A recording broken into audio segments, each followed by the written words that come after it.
КСДП фракциясы өкмөттү отставкага кетирүү маселесин көтөрдү. Фракцияны өкмөттүн инвестиция жаатындагы иш-аракети канааттандырган жок. Работа правительства по привлечению прямых инвестиций провальным.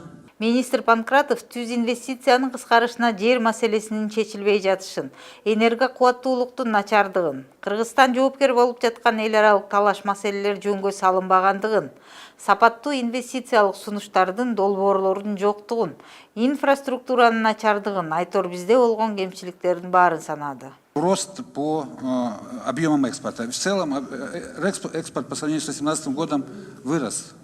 Фракция лидери Иса Өмүркулов Олег Панкратовдун жообуна ыраазы болгон жок. Может, вы можете для какой-то другой аудитории вы там эти темпы просто говорить.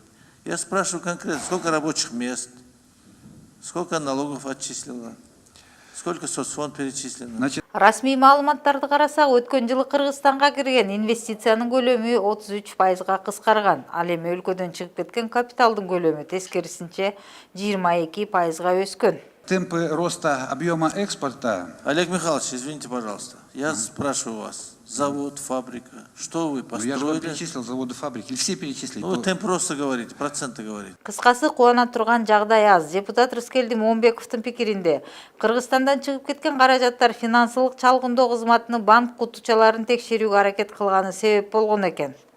Тактап айтканда Зилалиевдин окуясы далай байларды ойлонткон десек болот. Были обнаружены денежные средства, долларов, купюрах 100 тысяч долларов и сумму 2 миллиона 900. Да? 2 миллиона 900 тысяч. Рыскелди Момбеков ошондой эле инвестицияга караганда Аскар Шадиевдин конфискацияланган мүлкү көбүрөөк экендигин айтты.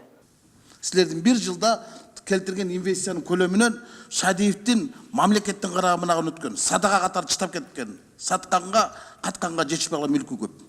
Ал эми депутат Айнур Алтыбаева экономика министри Олег Панкратовдун тиешелүү билими жок экендигине токтолду. Кто защищает интересы страны? Кто? Нету образования, нету понимания развития экономики. Ошентип өкмөттүн экономиканы өнүктүрүү, инвестицияны тартуу ишинде аракеттерин канааттандырарлыксыз деп баалаган КСДП фракциясы өкмөттү отставкага кетирүү керектигин айтышты. Вот показатель Кыргызстан, вот отношение правительства бизнесу, скажем, инвестициям. О чем можно говорить? Спасибо. Бул аралыкта өкмөт башчы Мукамбеткалый Абулгазиев Ош облустук коллегиясына катышып, 2018 жыл объективдүү кыйынчылыктарга карабастан экономика үчүн ийгиликтүү жыл болгондугун жогурады. Что у нас все хорошо, а у них плохо. Өкмөттүн отставкасын каалагандар көп. Кызыгы анын курамын кайрадан эле КСДП баш болуп түзөт эмеспи.